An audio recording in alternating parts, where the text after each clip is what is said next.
17-year-old amputee Robert Gibbons, his 14-year-old sister Fanny, and their 15-year-old friend, Emma Carrico, were fast asleep on December 23, 1881 when three assailants entered the Gibbons family home and brutally murdered the trio with an axe and a crowbar. Once the three assailants had finished murdering these children, they set the family house ablaze. The flames caught the attention of neighbors who ran into the home to find the three with skulls smashed, and the fire presumably set as a means to hide any evidence. The town doctor would later discover that the two girls had been raped in addition to this horrific murder, and George Ellis, William Neal, and George Kraft were convicted for the crimes. Ellis was killed by a lynch mob while Neal and Kraft were legally hanged following the trial. Before I tell you the story, take a good hard look at this man. What this monster did was horrific. He decided that if he couldn't live a life with the one he loved, then no one else could. Not even family. 1 week after his divorce had been finalized, Bruce Pardo showed up to his ex-wife's family home on Christmas Eve 2008 and began shooting at 25 people inside, including the 8-year-old survivor who unluckily answered the door. Pardo entered the home dressed in a Santa Claus suit and would murder 9 people, injure 3 others, and set the house on fire.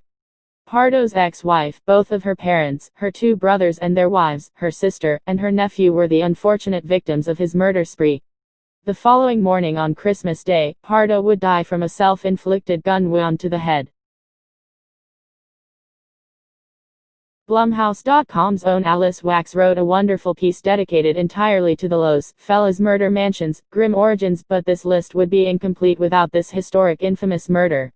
At 4:30 a.m. on December 6, 1959, cardiologist Harold Perelson smashed his sleeping wife, Lillian, in the head with a ball-peen hammer and left her to die while he moved on to try and murder his daughter Judy. His aim was off and she managed to escape and inform a neighbor, but her screams woke up her younger siblings. Unable to kill his younger children, Perelson told the children to go back to bed, saying, "This is a nightmare." He then took a handful of pills and was dead before the ambulance arrived for his wife. Until just recently, the home sat for 50 years uninhabited, supposedly complete with the ominous Christmas tree and neatly wrapped Christmas presents with its intended recipients no longer alive to open them. Stephanie Killhuffner spent Christmas Eve 2014 concealed inside of a bag in a shed. After an argument with her husband, Dustin Klopp, he knocked her unconscious, slit her throat with a knife, and then put an axe through her head. After cleaning up the crime scene and hiding the body, Klopp woke up their 2- and 5-year-old children to celebrate Christmas at their grandma and grandpa's house. Klopp allegedly made a confession to his father, who then drove him to the state police department, where he confessed to the slaying. Luckily, the children were not witness to the death of their mother. 18-year-old Alexis Valdez was living with his aunt and her boyfriend Silvestre Diaz Hernandez. When he and Silvestre got into an argument about Valdez's inability to contribute to paying rent. Rather than moving out or talking it out like a civilized person, Valdez smashed Diaz Hernandez's head with a hammer. Valdez then closed the windows, turned up the music, and cut off his victim's head, left arm, ears, nose, and gouged out the eyes. As an early Christmas present for his aunt, Alexis left the decapitated head on her pillow. Police found him covered in blood and confessed that had his aunt been home, he would have killed her too. Charlie Lawson was a working-class sharecropper that purchased new outfits for his family for their family portrait, shortly before Christmas. This may not seem too peculiar, but for a man of his means at this time, this behavior was extremely odd. A week or so later on Christmas Day, Lawson did the unthinkable. His 2 daughters, Carrie 12 and Mabel 7, were on their way to their aunt and uncle's house when he shot them with a shotgun and followed up by bludgeoning them before hiding their bodies in the tobacco barn. He followed up by murdering his wife Fanny by gunfire. Marie 17 heard the gunfire and screamed while James 4 and Raymond 2 took to hiding. Lawson found Marie and shot her before killing the 2 boys and the baby daughter Mary Lou 4 months. All of the family members were found with their arms crossed and rocks under their heads. Charlie then walked into the woods, paced around a tree, and put a bullet into his head. The sole survivor was his eldest son Arthur, who had been sent into town on an errand just before the massacre took place. The Yazdanpana family was in the middle of opening their Christmas presents when they heard a knock on the door. Dressed in a Santa Claus suit, Aziz Yazdanpana opened fire on his family and killed his estranged wife, Fatma Ramadi, their 14-year-old son, Ali, and their 19-year-old daughter, Nana. Fatma's sister Zari Ramadi, her husband Muhammad Hossain Zara, and their 22-year-old daughter Surara were also victims to his gunfire. The 7 bodies Aziz's suicide included, were found sprawled among presents, shredded wrapping paper, and the television still playing in the background. Tragically, the final text Surara Zara would send would be to her boyfriend, annoyed that her uncle had shown up in a Santa Claus suit saying, now he wants to be all fatherly and win Father of the Year because he fucked up before. When 37-year-old Patty White offered down on her luck Michelle O'Dowd a place to stay over the festive period, Michelle was delighted at the Christmas spirit being shown to her. But White had an ulterior motive. One involving stealing all of her new housemates' credit cards, killing her and leaving her among a trashed Christmas tree to look like a bungled burglary. The scene was discovered by Michelle's twin brother Phil, who went to check in on her after she failed to show for work. There, amongst a pile of wrapped Christmas presents, he saw his sister's foot. Patty White had beaten and strangled the 67-year-old and left her among the gifts.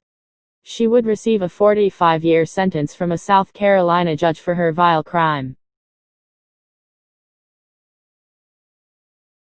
Victoria, Australia. It's Christmas Day 2013. But instead of spending the day with his loved ones, William Bill Stevenson pays the ultimate price for keeping poor company as his friends Methodists, Danielle Kerr and Darren Lewis kill him in one of the most violent ways conceivable. Their motives not entirely clear, the pair drove Stevenson out to bushland and began beating him about the head with a large rock. Kerr then stabbed the man to death while cackling about their Kill Bill plans. The couple then set the car alight and casually walked home. Thankfully they would both be arrested, charged and convicted soon afterwards. There were 4 of them and they called themselves the Downtown Posse. To the police and courts, though, they were simply Laura Taylor 16 years old, Demarcus Smith 17, Heather Matthews 20, and Marvalis Keene 19. Between Christmas Eve and Boxing Day 1992, the gang went on a murder spree in Dayton, Ohio that would see 5 innocent people die and 4 seriously injured. Murdered for not liking a gift enough. Led by Keene, the gang's primary motive was robbery, but things soon got out of hand, as Marvalis Keene grew paranoid about snitches and effectively turned the holiday season into hunting season. For his central role in the Christmas killings, Keene would go on to become the 10,000th American convict to be executed since the death penalty was reinstated back in 1976, while his cohorts would receive life sentences.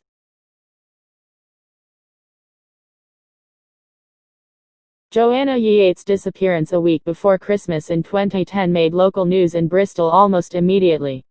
Soon, the search and appeal broadened and her whereabouts were of national interest. On Christmas Day her body was found in the snow, 3 miles from her home. The case achieved notoriety for the media's handling of the first suspect, Joanna's eccentric landlord, Christopher Jeffries. Hounded and effectively labeled the murderer without proof, UK tabloids The Mirror and The Sun were later found guilty of contempt of court for their poor coverage. Jeffries was later vindicated, when Ms. Yates' Dutch neighbour Vincent Tabak was arrested and charged with her murder. Murdered for not liking a gift enough. Well, that was the excuse that 37-year-old Melissa Young gave police when she was arrested for the brutal killing of her next-door neighbor Alan Williamson on Christmas Day 2013. Young later claimed diminished responsibility and that mental health issues were behind the sustained attack. At the time, though, her motive was given as rage due to Williamson dismissively rejecting her Christmas present of a pair of unisex trainers and a copy of the Sun newspaper's slightly raunchy 2014 calendar. Young pleaded guilty to culpable homicide in 2014 and was sentenced to a minimum 20-year sentence. Since being jailed at the women's prison HMP Cornton Vale in Stirling, she has seriously assaulted 2 female prison officers. December 28, 1987. Ronald Gene Simmons walked into a law firm in Russellville, Arkansas and shot dead a receptionist who he was infatuated with but who had spurned his advances. Then he went into the office of an oil company and shot 2 executives, killing one and injuring the other. He then drove to a convenience store and former place of work and shot 2 more people, who would both survive. Finally, he would do the same at the Woodline Motor Freight Company, shooting and wounding a woman. He then sat down and waited for police to arrest him. The spree killing rocked the state. But the murders were merely a bookend to Simmons' evil festive period. 6 days previously he had shot and strangled his wife, 2 sons and 4 daughters. It doesn't end there, either. Simmons then sat in the house, among the bodies, for 4 days, leaving only to visit a local bar. On Boxing Day, 9 more relatives turned up to visit the Simmons family, including Ronald Simmons' grandchildren. All were killed. In total, he took 16 people's lives that Christmas.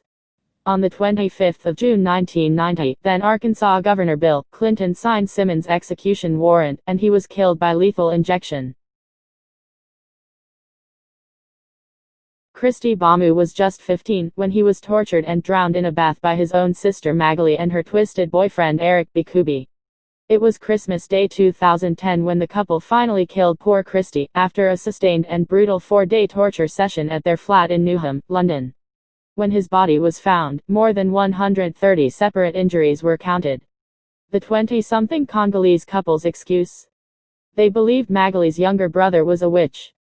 Eric was ordered to serve at least 30 years in prison, while Magali received a minimum of 25 years for the unimaginably horrific killing. Lee Shelton was a known criminal and pimp who went by the nickname Staggered Lee. Famous now because of the folk song, "He Would Inspire," Shelton wasn't a man to be trifled with. As William Billy Lyons would discover to his cost. This murder took place on Christmas night 1895, in St. Louis, Missouri. Stagger and Billy were drinking and playing cards together in the Bill Curtis saloon when, wouldn't you know it, they got into a dispute. Lyons snatched Stagger's Stetson hat and, well, you've seen westerns. Staggered Lee drew his gun, shot Lyons dead, and the rest is history. History and song.